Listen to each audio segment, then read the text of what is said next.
창문 하나만 있는 단순하고 허름한 집 한 채. 거칠고 앙상하게 마른 나무 4그루. 이것이 누구나 한 번쯤 보았지만 아무나 평할 수 없는 그림, 세한도다. 조선 문인화의 최고봉이자 추사 예술의 결정판 세한도는 추사를 이해하는 핵심 통로다.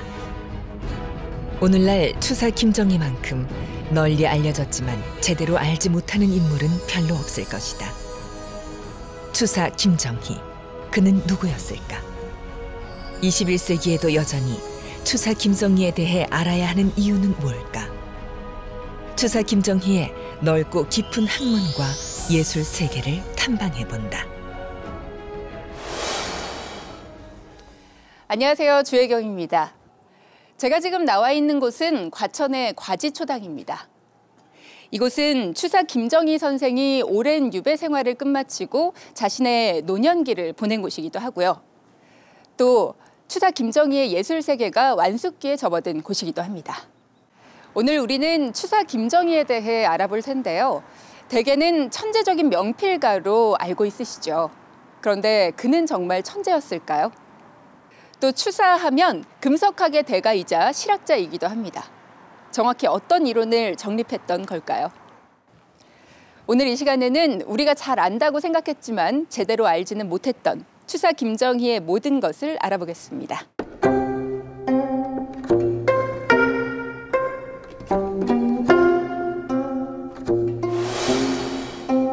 우리는 추사 김정희를 조선 후기의 유명한 서예가 정도로만 안다.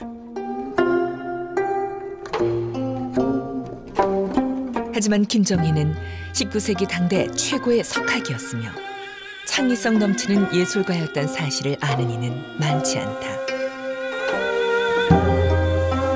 더욱이 그는 동아시아 최고의 정보통이었다. 네, 오늘 추사 김정희에 대해서 모든 것을 알려주실 전문가분 자리하셨습니다. 학계에서도 네로라 하는 추사 전문가이시죠. 박철상 선생님 자리하셨습니다. 안녕하세요. 네, 안녕하세요. 네, 반갑습니다.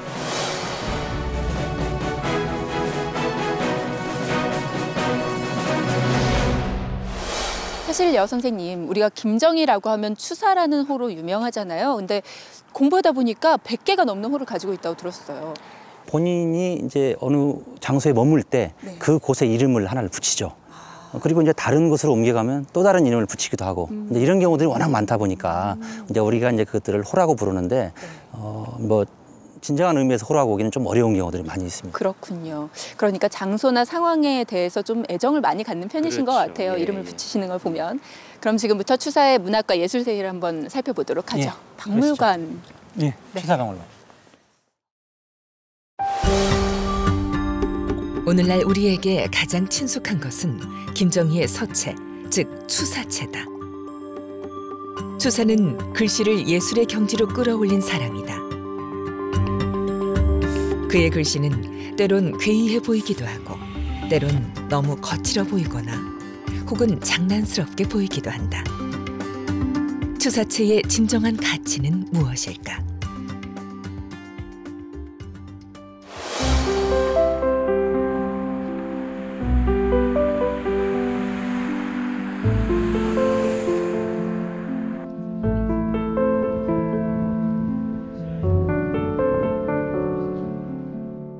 사실은 우리가 추사체라고 할 때 그 추사체는 어찌 보면은 이해하기가 쉬울 것 같지만 실제로는 굉장히 이해가 어렵습니다.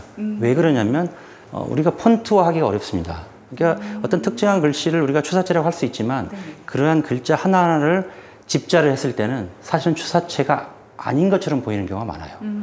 그 얘기는 글자 하나하나가 상황에 따라서 또는 문장 어떤 내용에 따라서 모든 게 바뀝니다. 그리고 그게 끊임없이 변화를 거치는 거예요. 그런 면에서는 사실은 미완인 거예요. 그러면서 또 하나 추사체는 비정형이에요. 정형화되어 있지가 않아요. 언뜻 정형화된 것처럼 보이기는 하지만 실제로는 정형화되어 있지 않아요. 그래서 어렵습니다. 그렇다면 추사체는 어떻게 탄생한 것일까? 그 탄생 과정을 알기 위해서는 추사 김정희가 살아온 시대와 그의 삶을 먼저 이해해야 한다.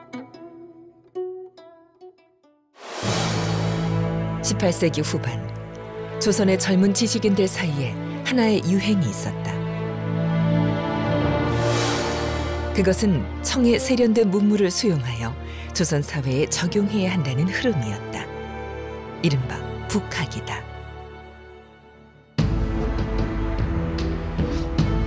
북학의 유행과 함께 연행, 즉 청나라 연경으로 여행 가는 것이 조선 지식인들의 필수 코스가 되었다. 말하자면 추사 김정희는 19세기 연행과 북학의 시대를 상징하는 인물이다. 근데 연행이라는 것 자체가 그렇게 힘든 길이었는데 조선시대에는 왜 그렇게 많은 학자들이 연행을 필수로 생각을 했을까요? 김정희 선생이 그 연경이 갈 때쯤 되면 이제 전반적으로 이 연행이라는 게 하나의 그 유행이 되는 거죠. 하나의 이제 단기 코스, 단기 유학 코스 뭐 이 정도로 생각하셔도 돼요. 좀 배우려는 의지가 있는 학자라면 연행길에 올라야 된다라는 게 이제 학자들 사이에서도 그렇죠. 좀 예, 일종의 이제 견문을 넓히고 새로운 문화에 대한 어떤 그 시각을 넓히기 위해서 연행을 이제 가는 거죠. 2달 반. 어린 시절부터 김정희에게 연행은 반드시 이루고픈 꿈이었다.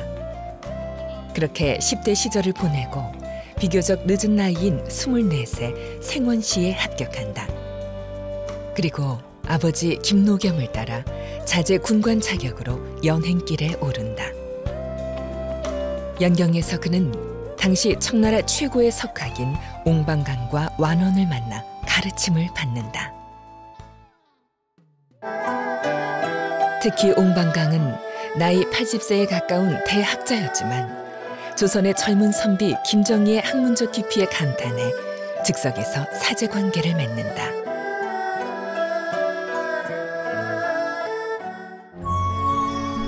추사는 평생에 걸쳐 청나라 지식인들과 편지를 통해 학문과 정보를 교류했다. 그래서 조선의 서재에 앉아서도 중국의 신조류가 어떻게 돌아가는지 훤히 꿰뚫고 있었다. 연행을 다녀온 추사가 새롭게 눈을 뜨게 된 학문이 있었다. 바로 금석학이다. 그는 옹방강과 그의 아들 옹수곤과 계속 교류하며 금석학에 눈을 뜨게 된다. 옹수곤은 조선의 금석문을 수집하고 연구하는 과정에서 추사에게 여러 가지 부탁을 하는데 이 과정을 통해 추사는 금석학 연구의 방법을 터득하게 된다. 그러던 1816년 7월 어느 날 김정희는 친구 김경연과 함께 북한산에 올라 어느 비석 앞에 선다. 그때까지 무학대사비 또는 도선국사비로 알려진 비석이었다. 두 사람은 비석에 있기를 한참 동안 문지른다. 그러자 희미한 글자들이 나타나기 시작한다. 그들은 글자들의 탁권을 떠서 연구를 시작한다. 연구를 시작해서 1년 동안 연구를 해보니까 이게 진흥왕 순습이었다는 거예요. 신라시대 진흥왕이 여기까지 땅을 넓히고 그 영토를 표시한 그런 비석이었다는 게 밝혀지는 거죠. 이런 것은 역사책에도 없는 얘기고 역사책에 누락된 얘기거든요. 이때부터 김정희 선생이 금석학이 이래서 중요한 거구나. 역사의 오류를 바로잡고 역사에 누락된 점을 채워넣고 이런 게 금석학이구나 하면서 금석학에 그 관심을 본격적으로 가지게 됩니다. 근데 김정희 선생 이전까지는 금석학이라는 게 물론 존재는 했지만 학문으로는 인정을 받지 없었어요. 못했다. 예. 조선에서는 적어도 금석학이라는 게 뭔지 몰랐어요. 신라 진흥왕 순습이 발견. 이는 금석학 연구자 김정희의 탄생을 알리는 신호탄이었다. 이후 중국의 금석학자들 사이에서 김정희는 조선 금석학을 연구하는 통로이자 중심이 된다.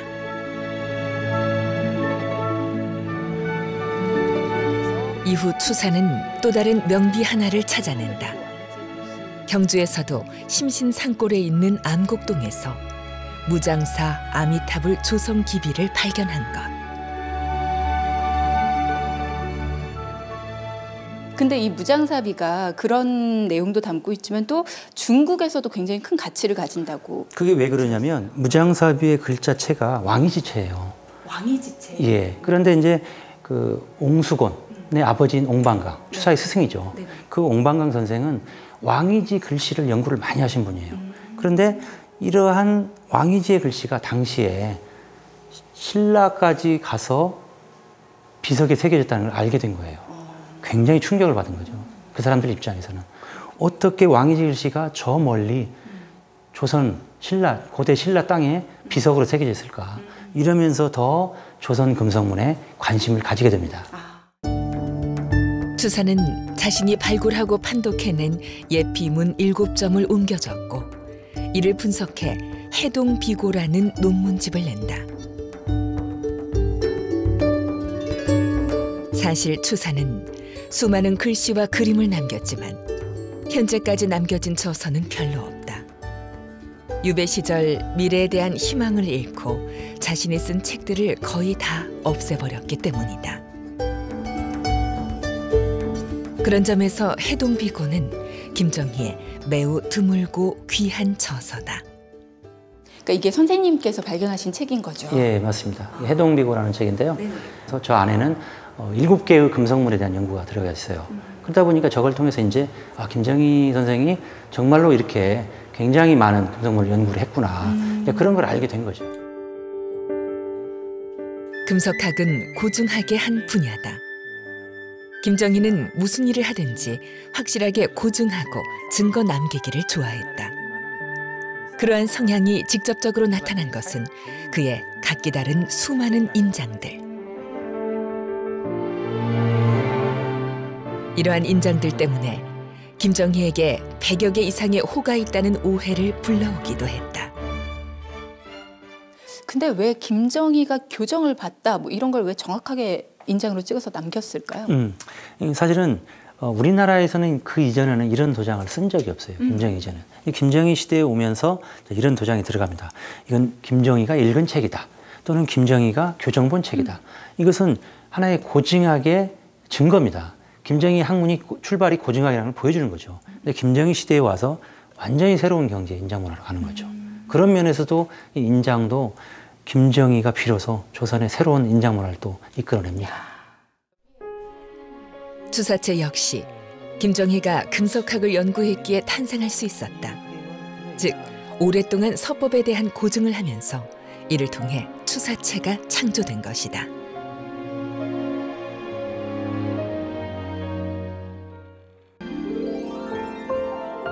글씨에 대한 그의 재능은 어려서부터 두각을 나타냈다. 6살 때 입춘대길이란 글씨를 직접 써서 대문에 붙였다. 그런데 당시 영의정이었던 채제공이 지나가다 이것을 보고 그의 비범한 재능에 대해 이렇게 말했다고 한다.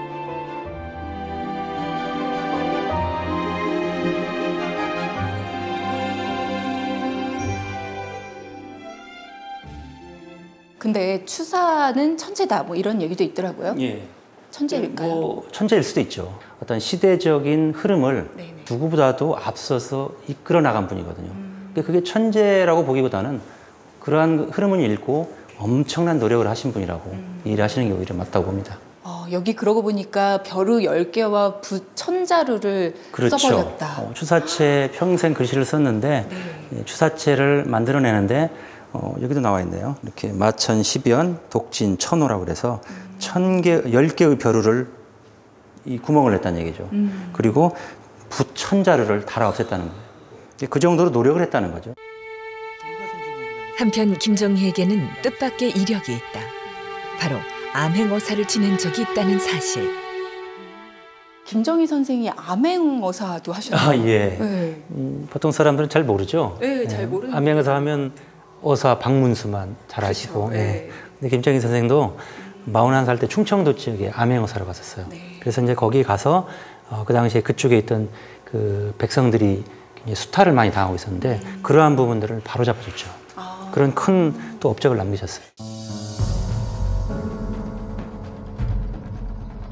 이때 김정희는 암행어사로서 충청도 비안 현감이던 김우명의 실정을 발견해 파직시켰는데 이는 훗날 그에게 모진 시련을 안겨준다. 안동 김씨 세력의 모함으로 제주도 유배를 가게 되었는데 이때 그를 중죄인으로 엮어 상소를 올린 이가 바로 안동김 씨 집안의 김우명이었던 것.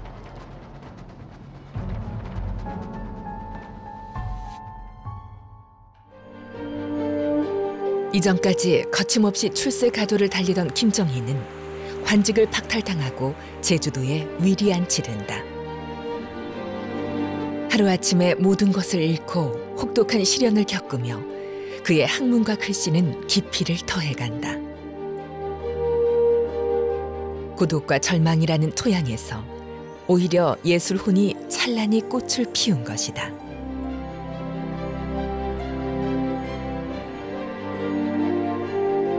게다가 그는 유배지에 갇혀서도 중국 학계의 새로운 동향을 파악하고 신간 서적들을 읽을 수 있었다.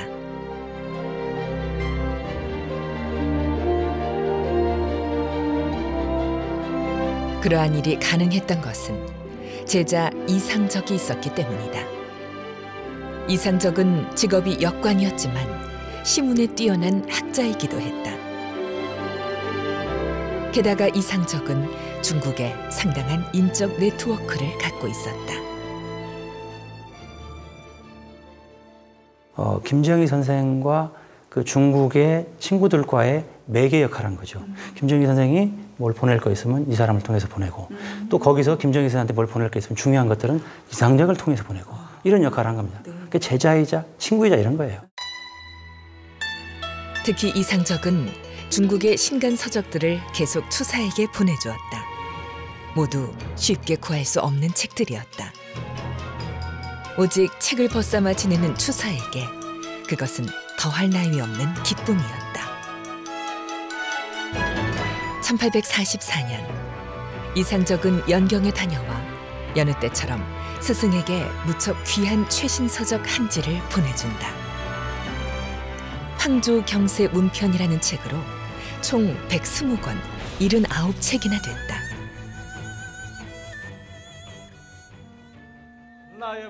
제자의 그 정성에 감동한 추사는 어떻게든 그 고마운 마음에 보답을 하고 싶었다. 하지만 자기 한 몸 건사하기조차 변변치 않은 유배지에서 보내줄 것은 아무것도 없었다.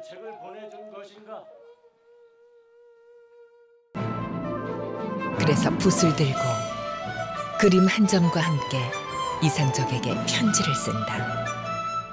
그것이 바로 세한도다. 와, 이게 바로 김정희 선생의 세한도인 그렇죠. 거죠.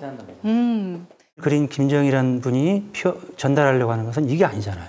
그 보이지 않는 부분을 읽어내야 되는 거예요. 그게 사실은 문이라고. 지금 말씀을 듣고 보니까 이 외로운 집 한 채, 그러니까 꾸밈 없는 이 집 한 채가 본인이고 그렇죠. 이 주변을 지키고 있는 이 푸르른 소나무 잣나무가 그 이상적을 뜻하는. 그렇죠. 서로일 수 있어요.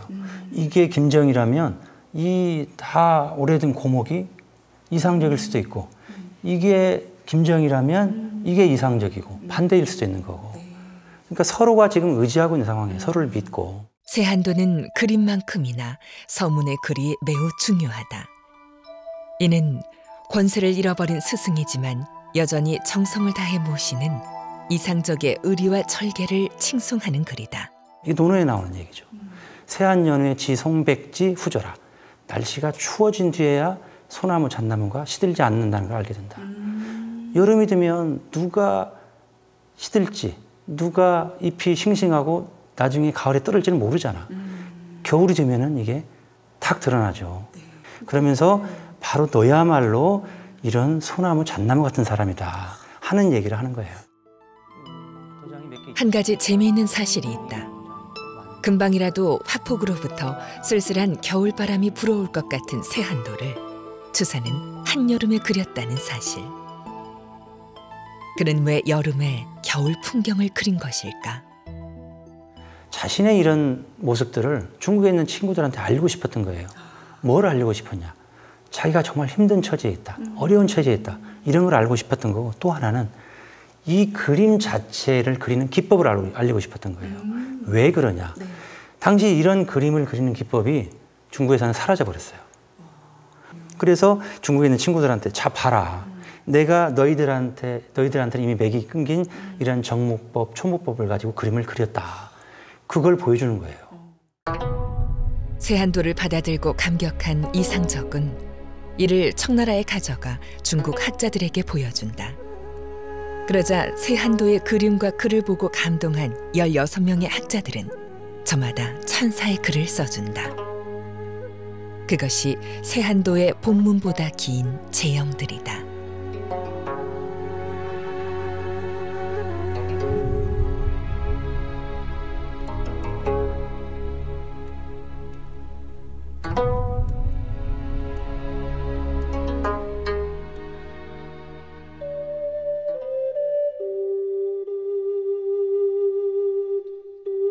세한도와 같은 그림을 문인화라 한다. 전문 화가가 아닌 문인들이 취미로 그린 그림이란 뜻이다. 문인화에서 그림은 그림이라기보다 시에 가깝다. 따라서 그림 자체보다 작가의 심리를 읽어내는 것이 더 중요하다. 조선의 지식인들은 그림을 경시했고 화가를 배관시했다. 하지만 추사는 달랐다. 그는 그림을 하나의 학문으로 여겼다.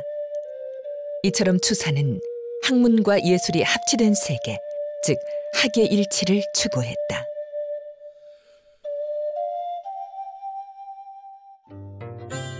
무엇보다 추사는 학문의 수단이었던 글씨를 예술의 경지로 끌어올렸다. 오랫동안 다양한 서체를 선보였던 그는 제주도 유배 시절에 비로소 자신만의 독창적인 글씨체를 완성하게 된다.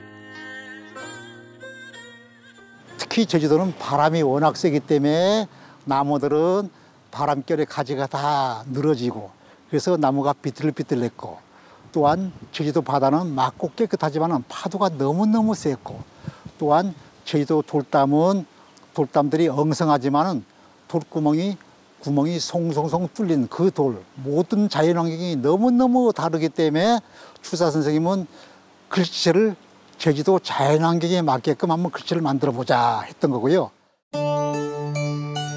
특히 추사가 썼던 뇌산자는 전무후무한 글씨체였다. 어느 날 이곳을 지나다 보니까 이 흉산인 단산을 보고 너무너무 놀랬다는 거죠. 바로 매산자구나. 추사 김정희가 어렸을 적에 배웠던 매산자는 가운데 봉우리는 항상 높고 좌우의 봉우리는 낮은 게 매산자로 배웠었는데 마침 이곳인 이 단산을 보니까 봉우리 세기가 일정하게 또 같아 보인다는 거예요. 이야, 매산자도 저렇게 쓰면 참 글씨가 아름답겠구나 해서 바로 추사체를 만들게 된 계기가 바로 요 단산을 보고 매산자라 해서 수없이 썼다고 그래요. 한편 제주도에는 추사가 제자들을 가르쳤던 향교가 있다. 유배지에서까지 그는 후학들을 양성한 것이다. 추사 선생님이 유배지에는 많은 사람들이 학문을 배우려고 구름대같이 많이 몰려들었다 그래요. 신학문을 배우기 위해서 일부러 물어 이곳 대정리 향교까지 찾아와서 추사 김정희 선생님에게 많은 공부를 했다 그럽니다. 9년 동안의 유배에서 비로소 벗어난 추사는 그 후 북청으로 1년 더 유배를 다녀왔고 이후 말년을 과천의 작은 초당에서 보낸다. 이 무렵 추사가 남긴 명작을 보자. 이 글씨의 내용을 보면 인생에서 평범한 것이 얼마나 귀한 것인지 깨달은 노인의 지혜가 엿보인다. 이게 내가 평생 살아보니까 정말 온 가족이 오손도손 모여 앉아서 이렇게 소박한 음식을 먹는 게 최고더라. 이걸 말년에서 깨달은 거예요. 그래서 이제 이 말씀이 글씨도 보면은 그러한 절제됨이 그대로 드러나 있고 이런 글을 통해서도 추사 선생님 말년의 모습이 그대로 드러나 있는 그런 정말 명작입니다. 네. 특히 세상을 떠나기 3일 전 병환 중에 쓴 마지막 글씨야말로 추사체의 최고봉이라 할 수 있다. 불교 경전을 찍기 위한, 이 마지막 작품에 대한 평가들을 보면 졸박의 경지, 그렇죠. 네, 이런 말을 많이 하더라고요. 만약에 보통 이렇게 보면은 못 쓴 것 같은 느낌이 들잖아요. 그렇지만 저 글씨는 이렇게 70년 동안 그렇게 달려온 사람이 아니면 쓸 수가 없는, 그러니까 모든 경지를 다 넘어서서 다시 돌아온 그런 아주 순진한 어린아이 같은 모습. 그렇지만 그 안에 담겨있는 획 하나하나는 이것은 누구도 흉내낼 수도 없는 그런 경지를 표현한 거죠.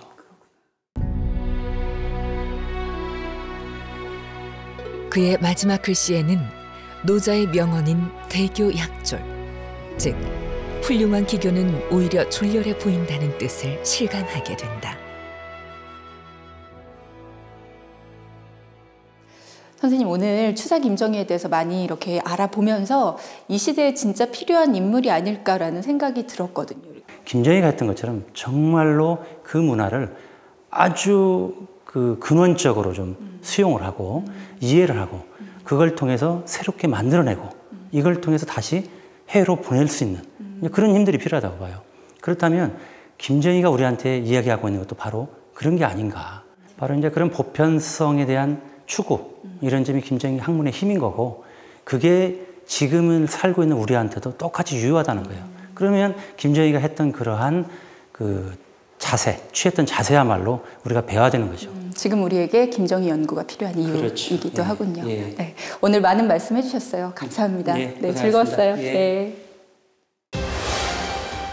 옛것에 바탕을 두고 늘 새로움을 추구했던 추사 김정희. 그는 학인이자 예술가였다. 이렇게 추사에게 가서 학문은 예술이 되었고 예술은 학문이 되었다.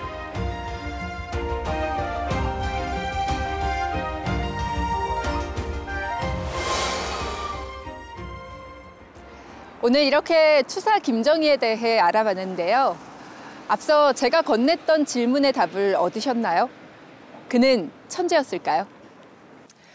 여러분도 보신 것처럼 그는 천재였다기보다는 지독한 노력파였던 걸 알 수 있습니다. 아니, 어쩌면 그는 노력 이전에 학문과 예술을 너무도 사랑해서 그래서 즐길 수밖에 없었던 그런 사람이 아니었나라는 생각도 들고요. 현장 탐방 기류의 우리 역사. 다음 시간에도 우리 조상들의 또 다른 삶의 흔적을 찾아 여러분과 함께하겠습니다. 시청해주신 여러분 고맙습니다.